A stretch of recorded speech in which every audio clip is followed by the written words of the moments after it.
My message on TikTok is, I'm 24 and have cancer. Like, we do exist. You can look like me and have cancer. You can look like you and have whatever's going on.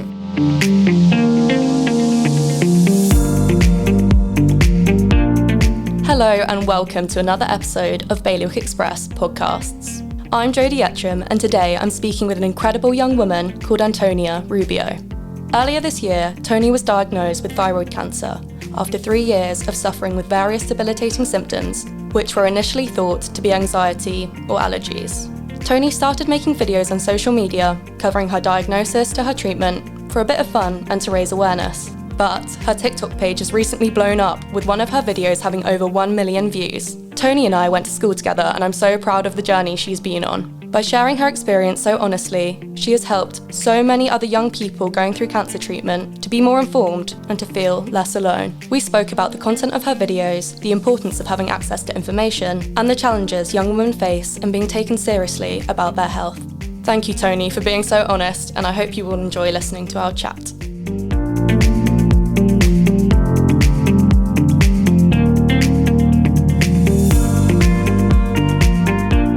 Welcome, Tony. It's so nice to have you here today.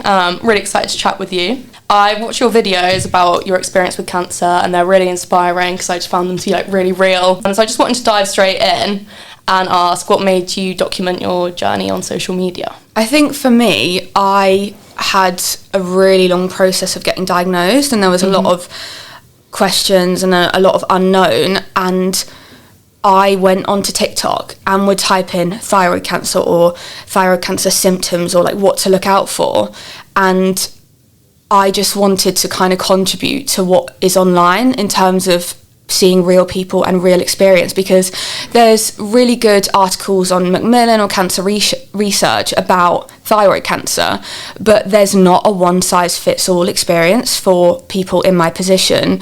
And so it was really important to me to kind of authentically post, because there are lows but there are also highs. I think people think that cancer is just a constant low, which is realistic for a lot of people, but especially at my age, I think people forget I'm also 24. So being 24 involves going out with friends or socialising or just posting on social media and TikTok. So I wanted to kind of carry on as normal as possible, because I do enjoy making videos and stuff like that, but I didn't want to be fake and just be posting the highs. I wanted to post the whole thing, and to be honest, I'm really glad I decided to tell people. There was a moment when I got diagnosed, me and my mum, we were sat in the room, and then I was like, okay, we can't tell anyone. And she was like, what do you mean? And I was like, I in that moment I panicked, and I was like, I don't want anyone to know. I kind of felt ashamed, to be honest, because when I first got diagnosed, I felt really uncomfortable in my own skin. I don't know if you've ever had it where you have an itch. I kind of had that, but it was inside my skin. I just wanted to rip the cancer out and get rid of it, and I just felt really embarrassed, uncomfortable, and just not feeling good in my own skin, and I just didn't want people to know. But then as I went on and I spoke to other people who were going through a similar thing, they were like, it brings me comfort speaking and seeing other people's cancer experience. It makes you feel less alone.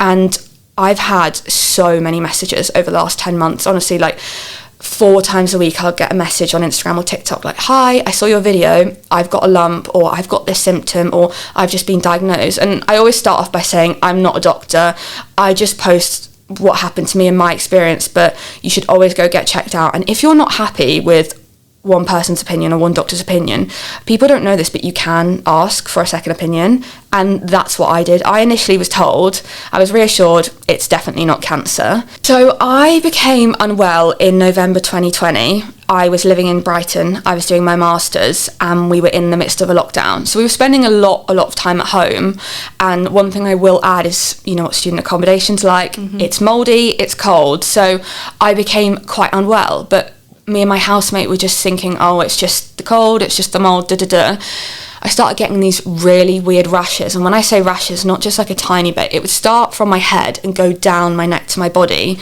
I started taking pictures to document it, didn't really think anything of it, but I was just like, I'll call the GP, called them, and they basically fobbed me off and said, why are you calling about a rash? We're in the middle of a pandemic. Come back when the pandemic is over. So they didn't even see me face to face. I sent them my pictures and they had a phone call. So she told me I think she said it might be anxiety. She was like, loads of students get stressed, they're anxious, but they fobbed me off, said come back when COVID's over. But I just got worse and worse and worse, and it got to the point where I had to move home because I was so unwell. And I needed my mum to help look after me. I had to pause uni. I had to take a year out. I couldn't work for 9 months. I lost like 4 stone, I think it was just really not well. And you still hadn't been tested? Nothing at this point. They were saying it's more autoimmune problems. Hadn't been sent for an MRI, I think now looking back, because we were in the midst of a pandemic, the resources were kind of being saved for COVID. And for a while they were just saying, oh, maybe it's autoimmune, it's allergies, because I did have episodes of anaphylactic shock. So they were saying it seems like my immune system was kind of attacking itself, and they blamed it on the mold and the living conditions. But I noticed a lump on my neck, and I was like, oh, I've got a lump. And one doctor said it was anxiety, and saying, oh, you're a student. He said, try not drinking, try not smoking, because we all know what students are like. And I said, oh, that's weird, because I don't drink or smoke, and I eat vegan. I was like, I try my hardest to be healthy. Ever since COVID, I was a bit like freaked out, and ever since getting unwell, I was doing everything it could in my power to kind of help myself, and nothing was getting better. And so that was in 2021. And do you think the GPs perhaps treated you differently because you were like a young woman? Yeah, definitely. I think that was kind of really against me, my age. And also I think being female does add to it, because it is proven that kind of us girls get I remember them bringing up like, oh, hormones and all this, and I was like, come on, please take me seriously. That was what was super frustrating, is I knew something was really wrong.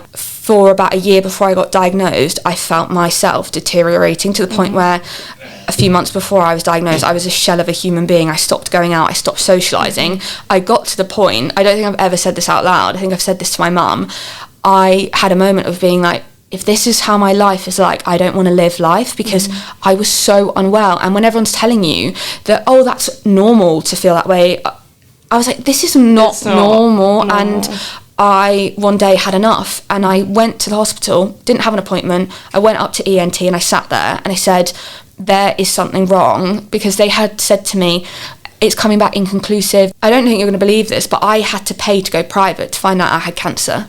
I went to the doctor and I said, I can bet money on this, that this is not a benign tumour. And he goes to me, it's definitely not cancer. And I said, okay, well, I don't care what you say. I went against medical advice and I made them take half my thyroid out. And he said, oh, thank God you did. I know. And he said to me, he was saying, oh, living with half a thyroid is a bigger risk than living with, do you know what I mean? He said that it would be more detrimental to me to have it taken out and it come back benign and be like, well, you've just lost your thyroid. And I said, well, I'm willing to take that risk. And so I went ahead with the surgery, went privately. Luckily, I have private healthcare with work. And even then, on the day of the surgery, he said to me, oh, I don't think this is necessary. However, it made me sign something saying Antonia has understood the risks. She understands that she will have to now live with half a thyroid, even though I've said it's not necessary to go ahead with the surgery right now. They were suggesting monitoring it with scans every 6 months, and then deciding in a year. People find that quite shocking when I say that I knew I had cancer, because I either speak to people that had no idea or they definitely knew. And I was sat in the car with one of my friends, I think it was November 2022, so 6 months before I got diagnosed, and I said to her, I have cancer, and she didn't disagree. She said, to be honest, I have a really weird feeling. And so when I ended up telling my friends, none of them were shocked, and they were just saying, you were so unwell. Now looking back, the signs were there and no one really took me seriously. And I have had an apology from the hospital and some of the doctors saying, yeah, we maybe could have done this, but resources, COVID. And to be honest, that's not good enough for me, because I'm not the only one. I wish someone had listened to me earlier, because maybe it would have never gotten to this point, and maybe I wouldn't have been so unwell. And to be honest, now I have been left with long-term health issues, because of having cancer. And it might not have gotten to that stage. And I think that's what's frustrating, is people our age are just told, oh, you're young, you're healthy, you look fine. That's people's favourite thing to say to me, is you don't look like you have cancer. And I say to them, what does cancer look like nowadays? And I want to show people that you can look like me and still have cancer. And that's why it's really detrimental to say that to someone, because you might look in the mirror and be experiencing horrible, debilitating symptoms, but you look fine, whatever fine means or normal is. I don't think there is a normal, but it kind of invalidates you, and then you don't seek help and you don't kind of advocate for yourself. And that's one thing that I did step back a bit. There was a moment when I was told, oh, you're doing the wrong thing, you shouldn't take your thyroid out. Did you ever gaslight yourself or question yourself? There was a moment, and I was sat before having surgery, because I think I waited 6 hours or something, and I looked at my mum and I went, I don't know if I should do this. And she said you can't back out now. And the fact that I had been so brainwashed into being told you're fine, even though I was having such debilitating symptoms, it just kind of shows what happens to our generation. I do think young people are told we're dramatic. I don't know what it is lately about this generation. We're told, especially to do with the conversations about mental health and stuff. I think when we were at school, we were just told we're being dramatic, and us girls, especially going to an all-girls school, girls cry all the time, it's normal to be up and down. Actually, it's not normal, and invalidating someone's feelings does nothing but bad for them. And I think I have really grown a thicker skin the last few months, and I wish I would have never been put in the position to kind of have to toughen up. But some of the stuff people have said to me is really shocking, and it's actually the older generation. It's not people our age. Everyone I speak to our age is so encouraging, so just always complimenting me on what I'm doing and how amazing what I'm doing about raising awareness and stuff. Whereas older people, I've had people say, oh, posting online for attention and stuff like that. I'm like, do you know what? I'm bringing attention to the topic. I don't post so you can message me being like, are you okay? It's not about that. And also, so what if it was?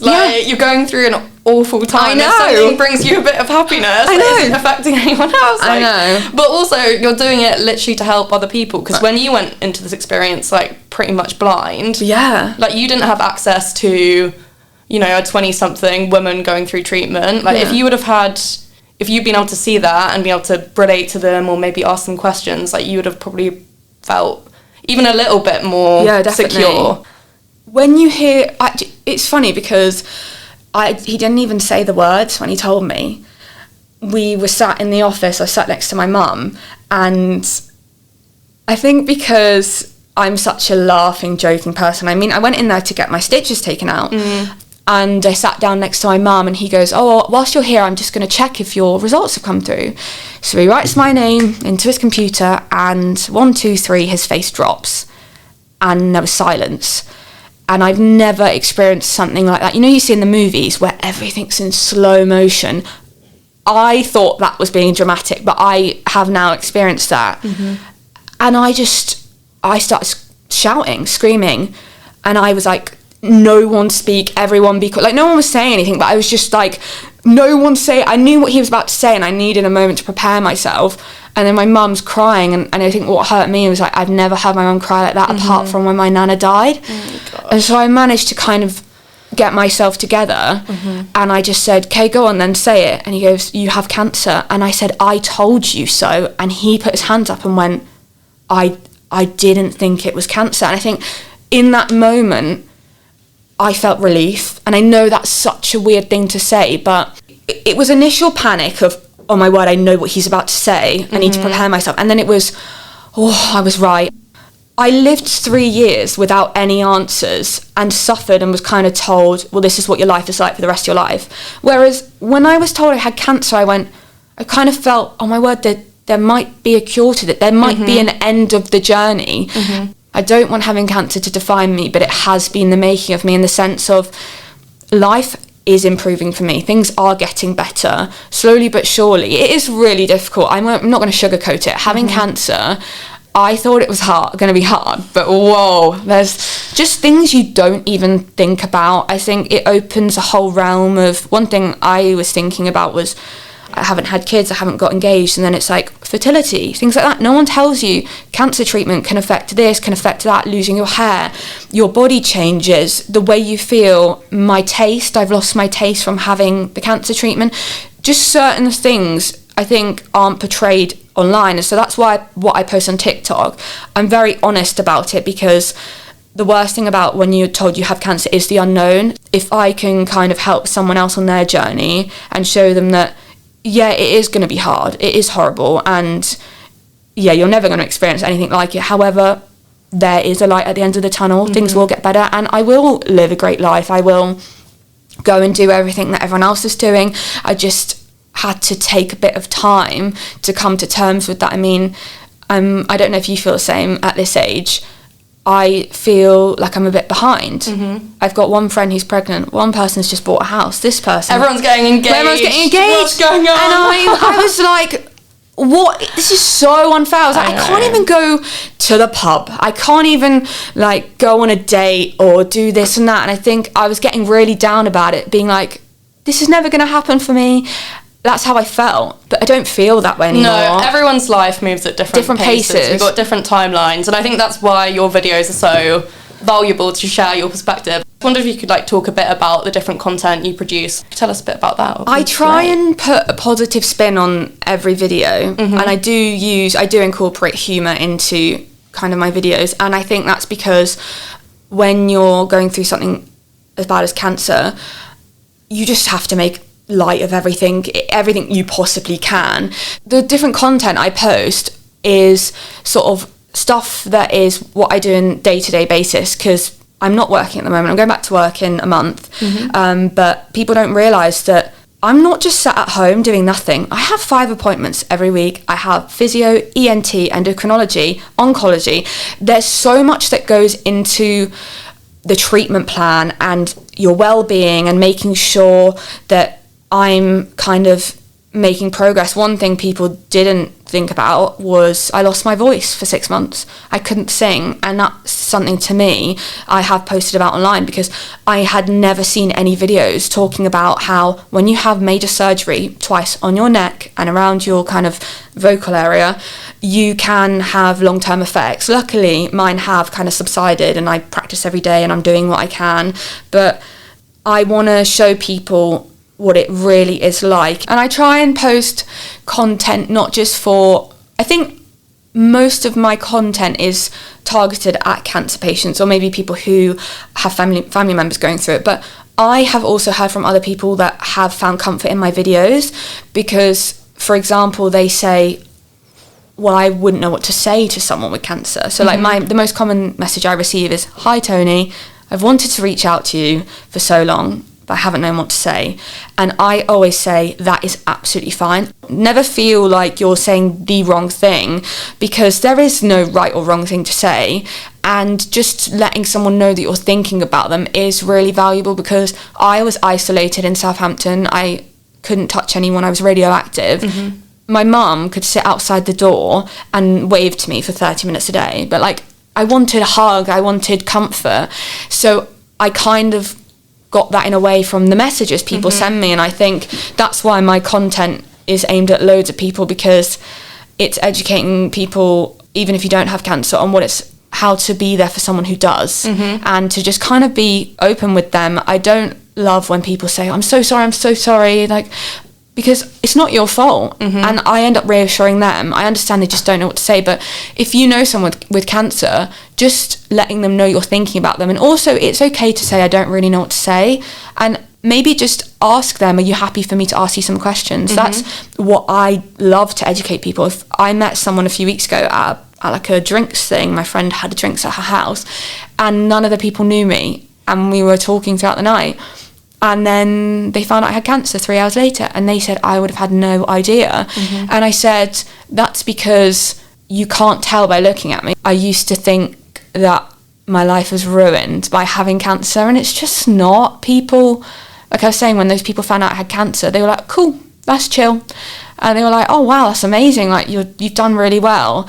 I used to think that it was going to be something I'm embarrassed about and keep to myself, but actually I'm really proud. Why shouldn't I post? Why shouldn't I be really glad that I've gotten through something really awful and someone see my video and saying, oh well, I've just been diagnosed, but this girl is 10 months down the line and is doing really well, and think that's why my content has reached a long way away. I've had one of my videos have over 800,000 views. Wow.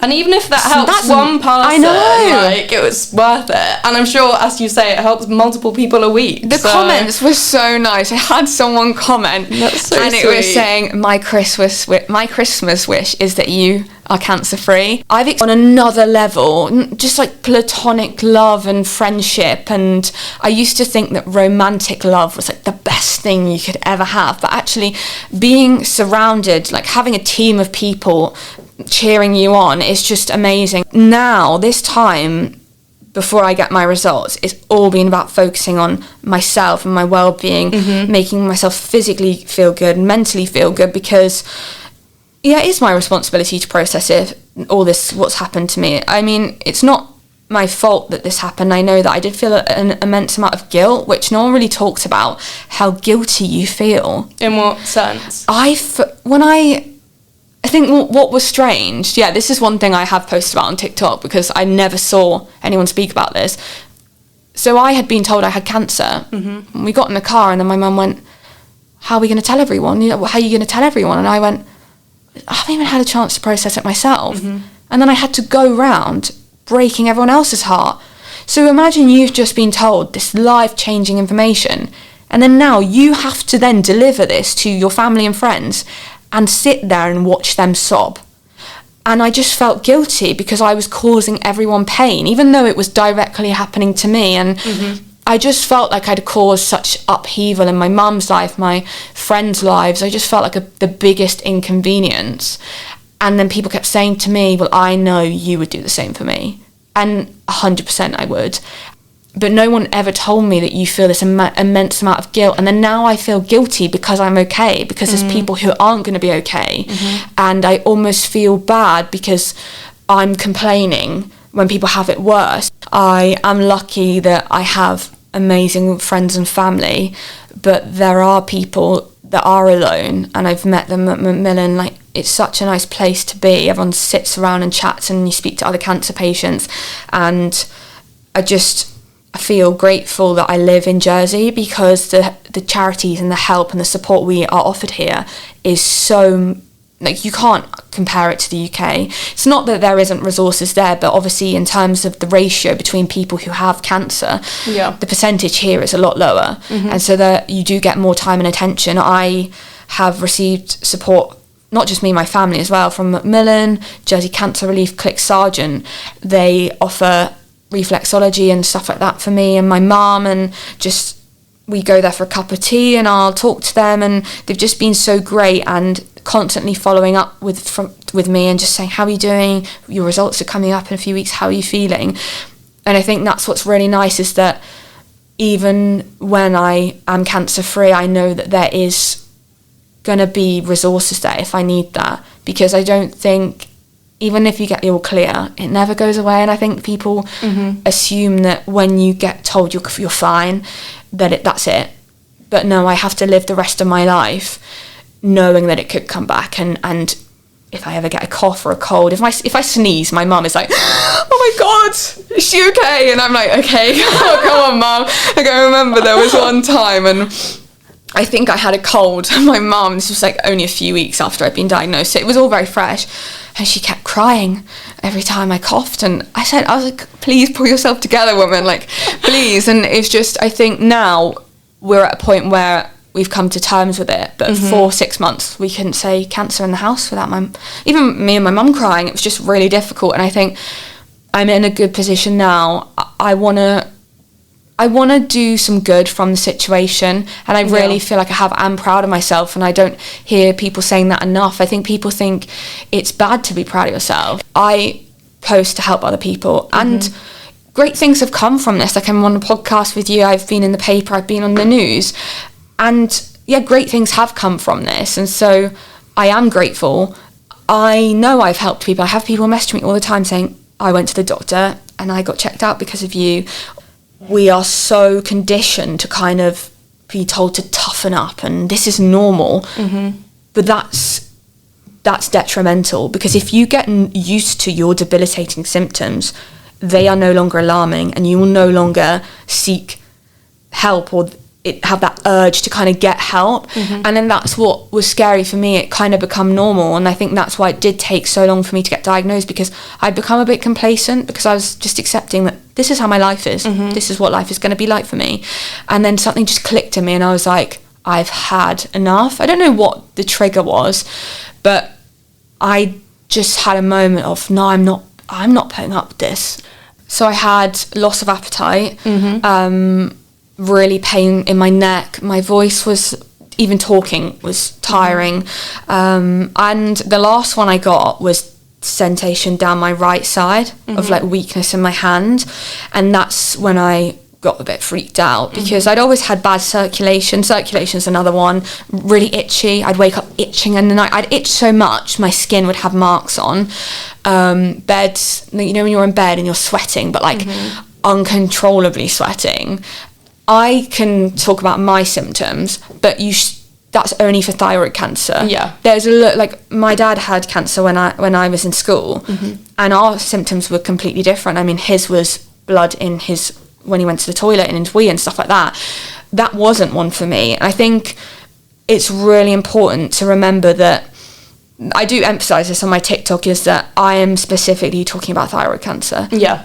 And about yourself. And about myself. Your own experience, yeah. It's not, like I was saying, it's not a one size fits all, and that it's more being aware of changes. I think that's the best way to put it, is, do you feel different?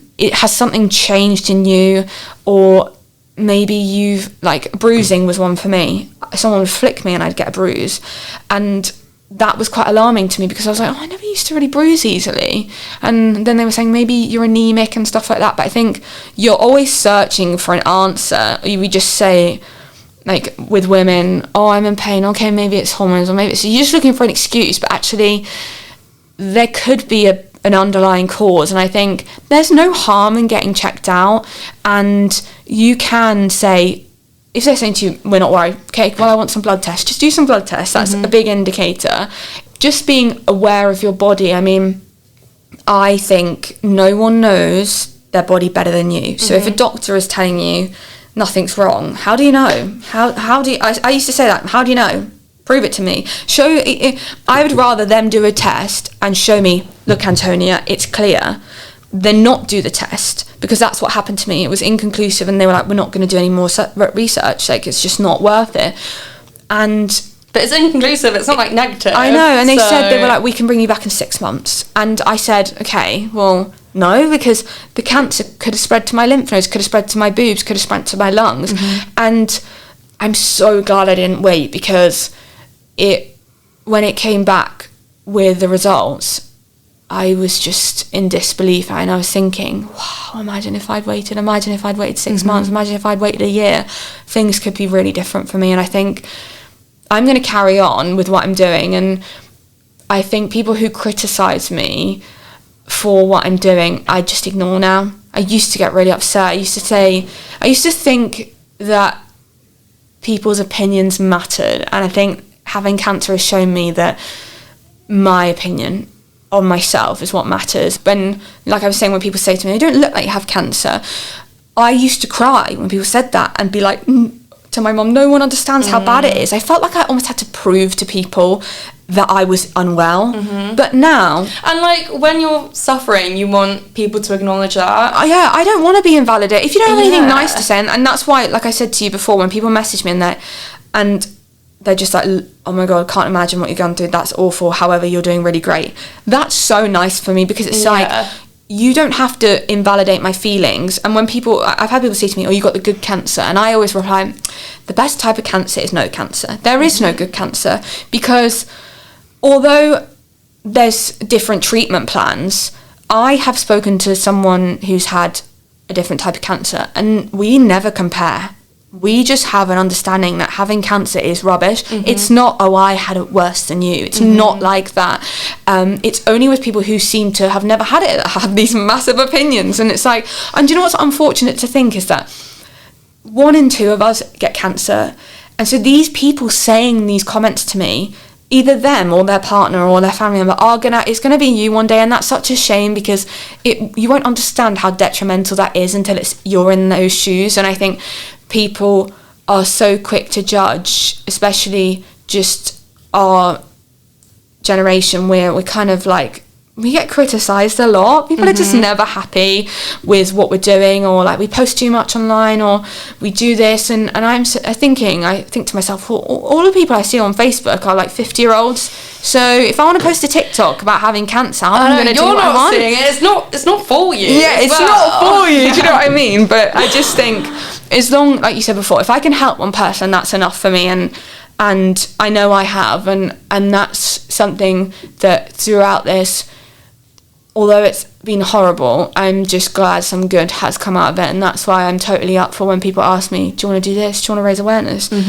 I'm the first to do it, because I'm in a position now where I'm hopefully at the end of my journey. Well, not the end, but hopefully in a few weeks I'll be told that it's working, and that will kind of be an indicator for me that I can start living life normally again. Because at the moment I'm in limbo.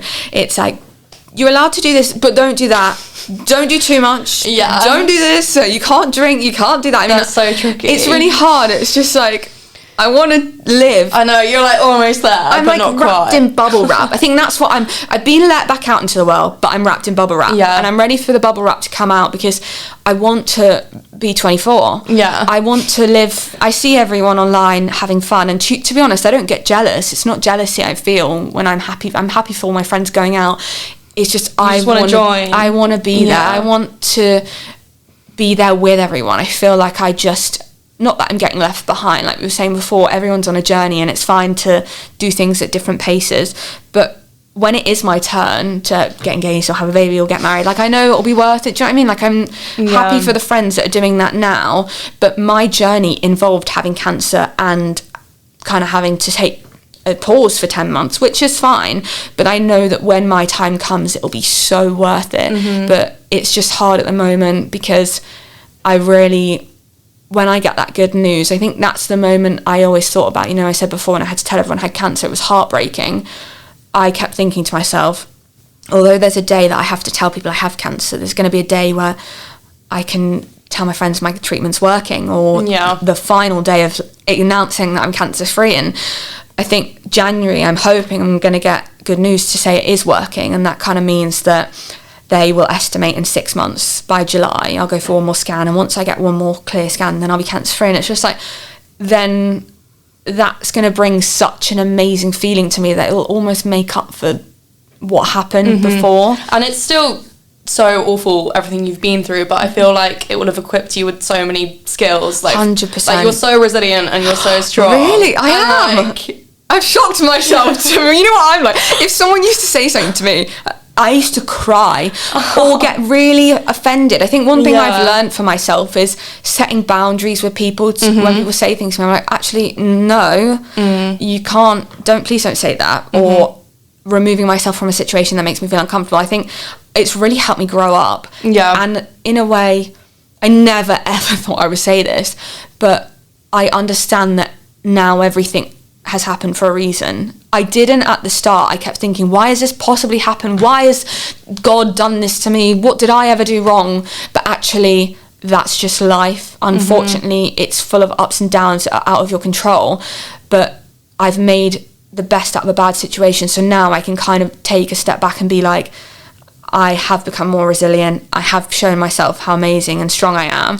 And you can relate to all these people going through a similar thing, provide them with comfort, and, you know, for the rest of our lives we're going to experience challenges, and you're just going to be able to, there'll be a breeze, because you'll be like, this is nothing compared to what I've been through. But like I was saying before, although I'm one of the first that we know in our, who went to school with or whatever, I'm not going to be the last. And I think that's kind of sad, to be honest, because I know that I'm going to receive a message from someone we know one day and being like, hi Tony, I've just been diagnosed with cancer, like can we have a chat or something? And I will happily help them out, and I hope that they will, in whoever it is or whenever it is, I hope they take comfort in knowing that there is someone that is happy to kind of share their experience and guide them through this. So I'm glad that some good has come out of this, and I know that my future is bright, and I think that's a really nice feeling, as I used to feel really hopeless about the whole thing, but now I know that there is a light at the end of the tunnel, and it is coming a lot quicker than I ever imagined. So I'm just glad that I can record this with you, and we can kind of help people, like even if they don't, even if you're listening to this and you don't have cancer, maybe you have diabetes or a chronic illness or just anything in general, shouldn't be invalidated. Do you know what I mean? Like it doesn't matter what you have, it doesn't matter if it's physical or it's mental health, you have every right to feel a certain way about your condition or what you have to live with, and the fact is, like, just own it, just be honest with people, be vulnerable. And I think if you aren't embarrassed and you're open about your situation, people accept it for what it is. They're just like, oh, cool, having cancer is something that happened to me, it's not a part of who I am. So I think now that I'm owning it and open about it, people really respect that, and it's kind of just normalised now. It's like, oh, Tony's got cancer, okay, cool, let's carry on. Doesn't have to be a big taboo, and it's not for anyone else to judge or dictate how I should be living my life. I'm doing the best I can. We're all doing the best that we can. As long as you're not harming anyone and you're trying to do good, then what's it to other people? And I think that's what I'm trying to put in my TikToks, is that I want to help at least one person. I think I have, and I'm going to continue to post and be vulnerable, and I'm just glad that something good's come out of it. I mean, just didn't think that like a million people would see what I post, but if you think about the statistic, like half of those people might get cancer in their lifetime. So even if the videos aren't relevant to them right now, it could be in the future, and they might think back, oh, I saw this on TikTok, I saw that. So just glad that we did this today, and that we've done good. I've done my bit for the community, as I say, like being on telly, being like in a podcast. Like I'm just really glad that some good has come from it. Yeah, and thank you so much for coming in and thanks for having chatting to me and for being so open and honest. Like I really do appreciate it, and it was, great to hear from you. Oh, I'm glad. I look forward to watching your TikToks in future and hopefully hearing some good news. I'm gonna be. My mum was like, "Oh, aren't you gonna be an influencer next?" I was like, "Oh, come on, Karen." I was like, "I don't think I'm quite there." She was like, "Do you think you'll get any brand deals?" I was like, "With who? Cancer research or something for the Race for Life?" No. Thank you for tuning in to today's episode of Bailiwick Podcasts. I hope you're feeling inspired by Tony's story, and if you would like to read more about her journey, visit bailiwickexpress.com. Stay tuned for our next episode, and have the best new year.